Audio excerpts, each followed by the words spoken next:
years. Mr. President, can you just make clear right here, what do you or what did you want President Zelensky to do with regard to Joe and Hunter Biden? If you look at what he said, okay, and he brought it up. I think he brought up the name Rudy Giuliani. What I want is the following, and I've said this loud and clear. We have our ambassadors here. We have Mike Pence here. Why are we the only ones that give the big money to the Ukraine?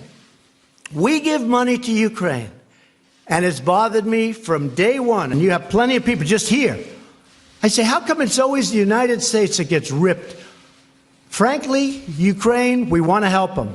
And I do like the new president. You know why I like him? Because he was honest. Because he said there was no pressure at all exerted on me, meaning him, by the President of the United States. He said it. By the way, that one sentence should stop this. But he said there was no pressure exerted. But you don't have to ask him. All you have to do is read the transcript, read the telephone call.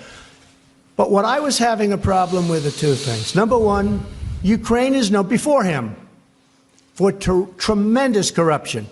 Tremendous. More than just about any country in the world. In fact, they're rated one of the most corrupt countries in the world. And I don't like giving money to a country that's that corrupt. Number two, you don't like giving money. Excuse me. Number two, I said the following, and I said this loud and clear to everybody. And in fact, Rob Portman backed me up, and there's nobody more honorable than Rob Portman of Ohio. Because he called up, please let the money go. I said, Rob, I hate being the country that's always giving money when Ukraine helps Europe and the European countries far more than they help us. They're like a wall between Russia and Europe. They're like a wall. They're a big, wide, beautiful wall. And he said, you know what, but it's important. And in fact, he came out and he said that. That was my only reason. Because I don't like being the sucker country. We were the sucker country for years and years. We're not the sucker country anymore. But I gave the money because Rob Portman and others called me and asked. But I don't like to be the sucker. And European countries are helped far more than we are. And those countries should pay more to help Ukraine. Ask a question, please. Thank you, sir. What about Mr. Biden? What did you want about Biden? What did you want him to look into on Biden? Look, Biden and his son are stone cold crooked. And you know it. His son walks out with millions of dollars. The kid knows nothing. You know it, and so do we. Go ahead, ask a question. But the question, sir, was what did you want President Zelensky to do about Vice President Biden and his son Hunter? Are you talking to me? Yeah, it was just a follow-up of what I just asked you, sir. Listen, you ready? We have the President of Finland. Ask him a question. I have one for him. I just wanted to follow up on the one that I asked you, which was, did you hear what me? Did you want Did you hear me? Yes, ask sir. him a question. I will. But I've given you a long answer. Ask this gentleman a question. Don't be rude. No, sir, I don't want to be rude. I just wanted you to have a chance to answer the question that I asked you. I've answered everything. It's a whole hoax. And you know who's playing into the hoax? People like you and the fake news media that we have in this country. And I say in many cases, the corrupt media, because you're corrupt. Much of the media in this country is not just fake, it's corrupt. And you have some very fine people, too. Great journalists, great reporters. But to a large extent, it's corrupt and it's fake. Ask the President of Finland a question, please. Okay, I'll move on now. Mr. President, in your opening remarks, you said to President Trump that you had been to some museums today and that you respected the U.S. democracy and encouraged him to continue it. Are you concerned that that's not happening? And my second question to you, sir, is the WTO ruled today in favor of the United States, saying that the United States can now impose tariffs on European goods because of illegal subsidies against Airbus. That was a big win for the United States, right? It was. You never had wins with other presidents, did you? But we're having a lot of wins at the WTO since I became president. This was a case that started, I think, 10 or 15 years ago. Okay. But excuse me. Your wins are now because they think I don't like the WTO and they want to make sure I'm happy. Because all of those countries were ripping off the United States for many years. They know that I'm wise to it. We've had a lot of wins. This was a $7 billion win. Not bad. But I think the question is for me. So the question, sir, is if you're concerned that the president will impose those tariffs and the effect that that may have on the economy.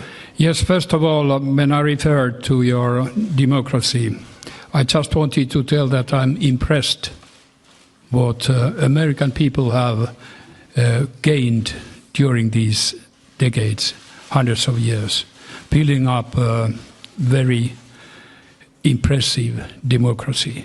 So keep it going on. To WTO, I have a lot of respect to multilateralism and to international institutions. So WTO has given now a decision which is, well, quite tough with Europe. But I just say that the WTO has said its opinion, and that's that.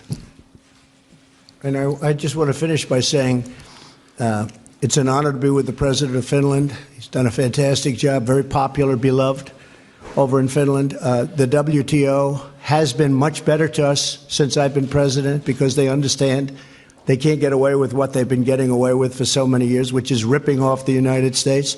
And please remember the President's last remarks, that we are a great democracy.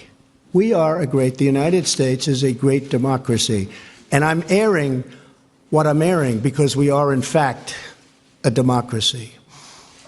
And if the press were straight and honest and forthright and tough, we would be a far greater nation. We would be a far greater when we don't have the CNNs of the world who are corrupt people. Thank you very much, everybody. That this caravan was an invasion. As you know, Mr. President, I consider it to be an invasion. As you know, Mr. President, caravan was not an invasion. It's a group of migrants moving up from Central America towards the border with the U.S. Thank you for telling me that. I appreciate it. Why did you characterize it as such? Because I consider it an invasion. You and I have a difference of opinion. But do you think that you demonized immigrants in Not this at all. election No, not to at all. try to keep? I want them to come into the country, but they have to come in legally. You know, they have to come in, Jim, through a process. I want it to be a process, and I want people to come in, and we need the people. Your campaign. Wait. You know why we need the people, don't you?